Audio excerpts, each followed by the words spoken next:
Hello,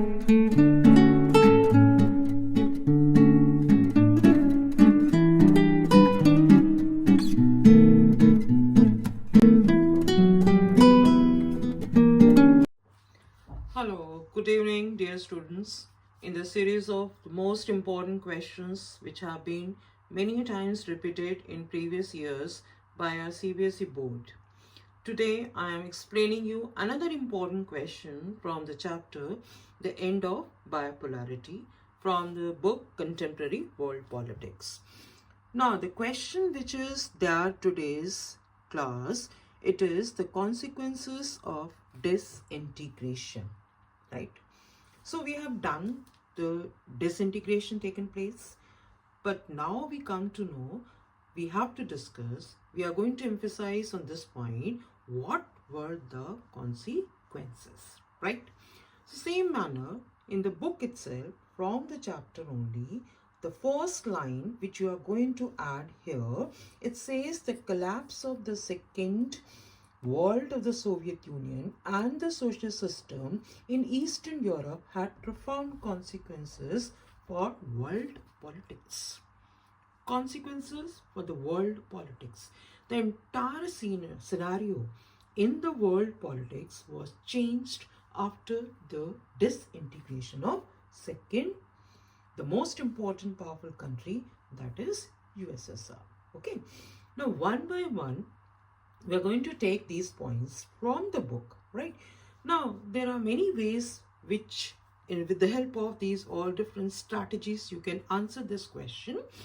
But I suggest you, the first you take out the points, the main points we take out right here. Once the points are clear, you can start explaining one point with your sub points here. Okay, this is what my advice for each and every question if you are attempting a long question, and the question is a long and it's a straight question, the straight question which I am explaining today also, that is the consequences of disintegration. Okay, now the first point, if you see in the book, it says that is the end of Cold War. No, you have a heading. The first heading you can take. You can straight away start writing end of Cold War confrontation.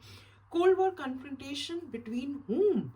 Cold War, I already told you, the rift, the dispute, the ideological differences between two superpowers, that is USSR and US. Okay, so because the one superpower is now no more, it means we are moving towards a unipolar world. So the Cold War confrontation is going to be ended here. Okay, it says the ideological dispute over whether the social system would beat the capitalist system was not an issue anymore. This issue was no more because USSR, the second powerful country, it is not existing. Okay, right here. Now, in the same paragraph, if you will come to this line, what it says here, it had triggered a massive arms race and accumulation of nuclear weapons. I must tell you, this point is explaining what, right here. I'll have to take back to you the period when the Second World War ended. When the Second World War ended, during those days here, two ideological differences I told you, these were there, US and USSR. And this way, the two superpowers appeared here, and they have given rise to arms race here. Okay, and they have formed military organization, and the choice before these newly independent countries was either to join with this like NATO or to join another bloc, that is Eastern Bloc here. Okay, that is Warsaw Pact here.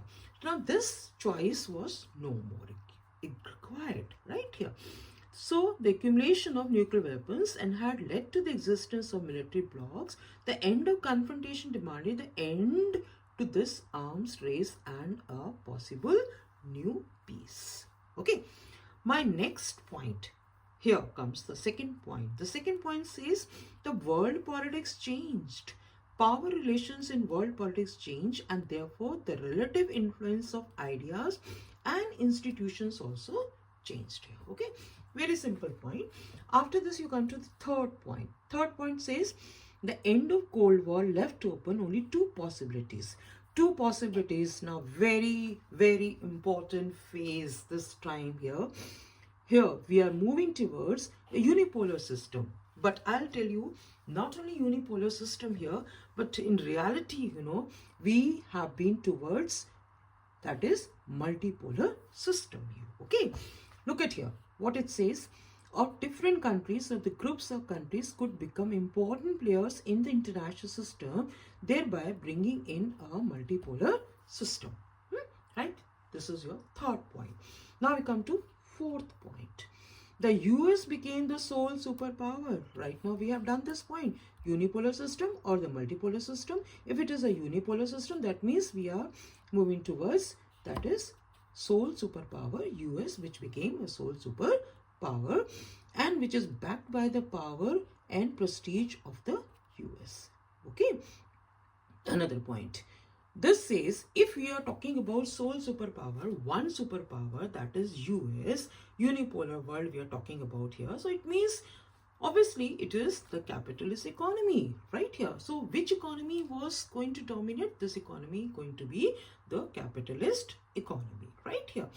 Capital, because USSR was a socialist economy. I told you, like during Cold War period, socialism and capitalism, but now socialist, a large country which is disintegrated, and these all the different republics, or 15 republics which are independent from USSR, they also switch towards capitalist system. Here, this part we'll be doing in the next topic. I'll come to the next topic also after this here. Okay.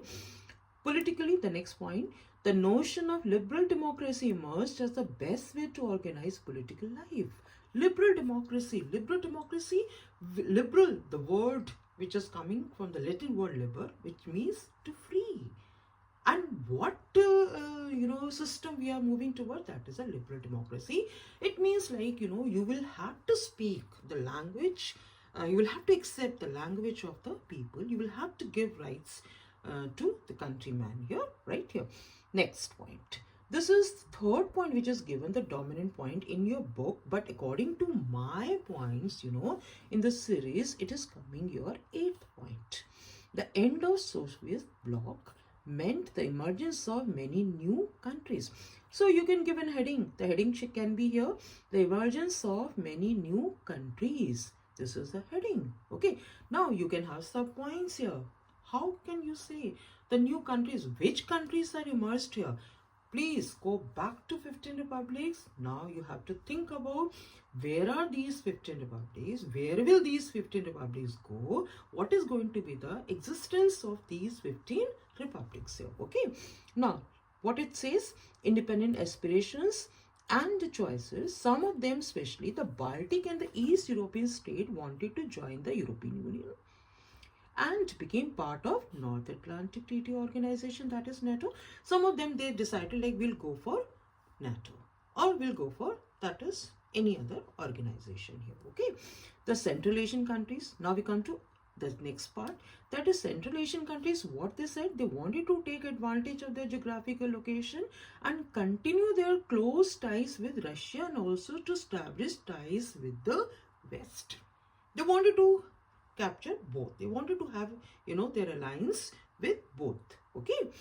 Next, the international system saw many new players emerge. This is the concluding line, concluding point of your question, that is the consequences of disintegration. Please, it's my request to you, when I'm taking this point, and I have to tell you, this can be a question also, because we have indirectly questions which are asked, and these questions are based on the statements, and the statements are the concluding line when one topic is discussed, when topic is summarized, when a particular topic comes to an end here. Okay. Now, after discussing all these points, what do we conclude? After this, how this how these effects are taking place here. The last line, it says, the international system saw many new players emerge, each with its own identity, interest, and economic and political difficulties. It is so these issues that we now turn here. Okay. So this way you can understand what consequences have taken place of the disintegration of Soviet Union here. Now in the same series, you know, I can tell you one or two more questions here, and these two questions can be like, suppose I ask this question to you, and this is a question which is asked in the board also here. It says, that is, in spite of all perfection, the Soviet system was full of loopholes. There were loopholes, justified the statement. Now we have to see what loopholes were there here. Okay, loopholes को अगर हमें देखना है तो इसके लिए तुम्हें जो है आपको देखना पड़ेगा जो हमने जो इसके यूनिक फीचर्स किए थे सोवियत यूनियन के. अगर आपको सोवियत यूनियन के यूनिक फीचर्स क्लियर है तो you can answer this question also very well here. Okay, now what is to be answered in this question? Although I have already covered this topic in my previous, you know, video, which you can refer to, and these points were there when I was discussing the, you know, that point. Here the point was bureaucratic and over centralized, making life difficult for the people, and nearly you can say all the Soviet institution needed reforms. But the third was strict one country, you can say, controlled by the Communist Party, made all the institution unaccountable to the people. That we can say simply, they all refused to give freedom to the people of its, that is the 15 different republics. So Russian Federation was only one of the 15 Soviet republics. It dominated the helm of affairs and neglecting people from other regions and making them feel oppressed here. So you need to understand this question also, what right now I was talking about, that is, in spite of all perfection, the Soviet system was full of loopholes here. Okay, so that is why, like, this was taken place, and how it has taken place we have discussed in this question, the consequences of disintegration. When we talk about the consequences of disintegration, the another topic is here, shock therapy, right? Shock therapy is connected to the disintegration of Soviet Union and the consequences of Soviet disintegration here. Okay, now very simple question. It says, what is shock therapy? सबसे पहले हमें ये जानने की जरूरत है कि shock therapy होता क्या है, ये है क्या, राइट है. अगर आप अपनी बुक में ध्यान से देखेंगे तो आपको जो है बहुत सिंपल लाइंस जो है मिलेंगी, और इन सिंपल लाइंस में क्या दिया गया है, अगर आप मेरी लाइंस को फॉलो कर सकते हैं तो यहाँ क्या लिखा है, the painful process of transition from an authoritarian socialist system to a democratic capitalist system. Correct, ये है आपका क्वेश्चन. अगर आपसे जो है सिंपल सीधा साधा एक नंबर में पूछ लिया जाता है, और अदरवाइज ऑल्सो अगर आपको एक टॉपिक को समझना है तो उसके लिए कि आप किस तरह से जो है आगे मूव करेंगे जब तक आपको उसका बेसिक नहीं पता है. ओके, राइट, तो बेसिक को जानना बहुत जरूरी है. So painful process of transition from an authoritarian social system to a democratic capital system, it is shock therapy. Okay, अगर ये क्वेश्चन आपका जो है 2 marks में आ जाता है तो obviously, you know, one more line you are going to add, one more point you are going to add, and this point is the model of transition in Russia, Central Asia and East Europe that was influenced by the World Bank and the IMF came to be known as shock therapy. Now World Bank and IMF, you should know, these are known to be the twin financial institutions of what? UN. Correct here. So these are the financial institutions here. So here, these all the, you know, the republics, and Russia was helped by these financial institutions. Now suppose this question is asked in your 4 mark here. Okay, now obviously 4 mark question is there. To understand this 4 mark question, we will continue in the next video right here. So till then, goodbye, see you in the next video. Okay, thank you.